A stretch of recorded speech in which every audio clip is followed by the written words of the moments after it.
বাউল শিল্পীরা কেউ অবহেলিত না, আমরা খুব ভালো আছি এবং খুব নান্দনিকতায় আছি। এটা আপনাদের ধারণাটা একদম ভুল, একেবারে ভুল। একদম এর চর্চাটা আগের থেকে লক্ষ গুণ বেড়েছে। আপনারা কি লক্ষ্য করেছেন? আজ থেকে 30 থেকে 40 বছর আগে, আপনাদের জন্ম হয়নি যখন, তখন আমরা দেখেছি যে একটা লাউ কেটে একতারা বানাতাম, আর সেই একতারা নিয়ে কত শোপিস হতো। আর এখন আপনি লালন একাডেমি, লালন যে চত্বর আছে সেখানে যাবেন, নিউ মার্কেটের ওই চত্বরে যাবেন, বিভিন্ন দোকানে দেখবেন হাজার হাজার একতারার শোরুম। লোকসঙ্গীত যদি কমে যায় তো এগুলো যাচ্ছে কোথায়? আমরা লোকসঙ্গীত, আমাদের পরবর্তী প্রজন্ম যারা আসছে তারা আমার থেকেও অত্যন্ত সুন্দর করে লোকসঙ্গীতকে আঁকড়ে ধরেছে। কেন ধরবে না? ধরবেই তো। এটা আমাদের ঐতিহ্য, আমাদের দেশের কৃষ্টি। আমরা দেশের বাইরে যখন যাই আমাদের এটাই বেশি প্রয়োজন হয়। আপনারা একবারে ভাববেন না যে এর চর্চা কমেছে, চর্চা আরও বেশি হয়েছে। যত বেশি হবে দু একটা ভুলভ্রান্তি হতে পারে, তাছাড়া বাকি সব ঠিক আছে। গুরু বলে না, একটা কথা বলে যে লোকসঙ্গীত নিয়ে যেহেতু কথা হচ্ছিল, এখন অনেকেই কিন্তু নতুন করে রিঅ্যারেঞ্জ করছে। এই বিষয়টা কিভাবে দেখেন? রিঅ্যারেঞ্জ বলতে কি বোঝাচ্ছেন? নতুন মিউজিক দিয়ে ওয়েস্টার্ন, আপনারা যেভাবে খালি কণ্ঠে গান সেইভাবে, এটা আমি একটু বলে দিচ্ছি। ওরা যেটা বলছে ফিউশনের কথা বলছে। ব্যাপারটা হচ্ছে আগে পৃথিবীটা খুব ছোট ছিল।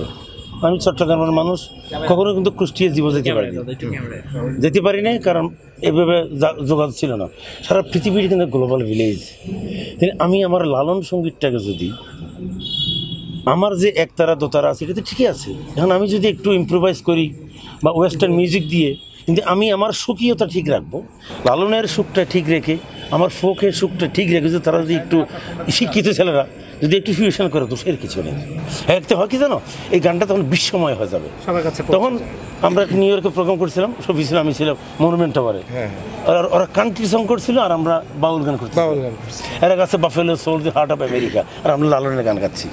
হ্যাঁ, তো যেটা বলছে এখানে বর্তমান বাংলাদেশের আরেকটা কথা বলি, এই মাটির গান, ফোক গানের কখনো কোনোদিন কোনো অবস্থায় একটা প্রাইজ লাগবে না, কারণ এটা জন্ম থেকে মায়ের কোল থেকে শেখা। সুতরাং কোনো ভালো জিনিসের যেটা সচরাচর দেখা যায়, কখনো কোনো দিন সিগারেটের কোনো অ্যাডভার্টাইজ হয়েছিল? তো সিগারেট বেশি চলতেছে কেন? ওটা খাবেই। ফোকটার অ্যাডভার্টাইজ লাগবে না, এটা খাবেই, এটা অটো। আমি আমার বন্ধু দুইজনের কিছু শিল্পীরা, আপনাদের বাউল শিল্পীরা বলেছিল শিল্পীরা অবহেলিত হয়ে যাচ্ছে এবং শিল্পীদের অনেক জিনিসপত্র ভাঙা হয়েছিল কুষ্টিয়াতে, এই ধরনের একটা অভিযোগ করেছিল। এই অভিযোগটা শুধু এখন না, পৃথিবীর সৃষ্টি থেকেই আছে, থাকবে, দুই পক্ষই থাকবে, না হলে তো ভালো লাগবে না। তারা বারবার বলতেছিল শিল্পীরা এখন বাউল শিল্পীরা অবহেলিত। অবশ্য তারা যারা বলেছে তারা বাউল শিল্পী, তারা নিজেরাও হয়তো অবহেলিত হতে পারে। বাউল শিল্পীরা কেউ অবহেলিত না, আমরা খুব ভালো আছি এবং খুব নান্দনিকতায় আছি। কারণ হলো এই যে ফিউশন, আমরা ভালো আছি কেন জানেন? যে ফিউশন, আমার দোস্ত বলে গেছে যে একটা যন্ত্রের সাথে আরেকটা যন্ত্রের সম্পর্ক সৃষ্টি, একটা প্রজন্মের সাথে আরেকটা প্রজন্মের সম্পর্ক সৃষ্টি।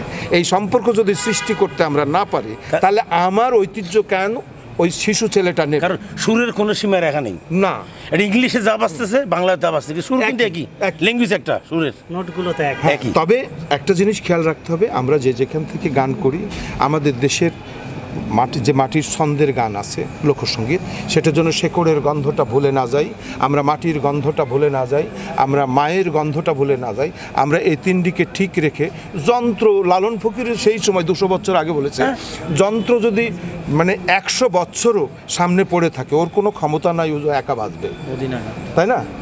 তাই লালন ফকিরের কথা বলছে, যন্ত্র যদি পড়ে থাকে লক্ষ জনের মাঝে, যন্ত্রী বিহনে যন্ত্র কবু নাই বাজে। তা এখন যন্ত্র কি বলবে? আমি যদি গিটার বাজাই, আমার গিটারে কিন্তু ওই ওয়েস্টার্ন বাজবে না, আমার গিটারে কিন্তু ওই দোতারার মতো দেখবেন যে লালনের গানই বাজছে। তার কারণ আমি তো ওইটা জানি না। আমাদের দেশে এখন ইকুয়েলেলে বলে একটা যন্ত্র এসেছে, খুব সহজে বাজানো যায়, যারাই দোতারা বাজাও ধরলেই বাজাতে পারে। কিন্তু ইকুয়েলেলের যে বাজনাটা, সে বাজনাটা আমরা শুনিই নাই কানে, এর মধ্যে আমাদের দোতারার ফ্লেভার এসে গেছে, আমরা মিশে গেছি আমরা তার সাথে।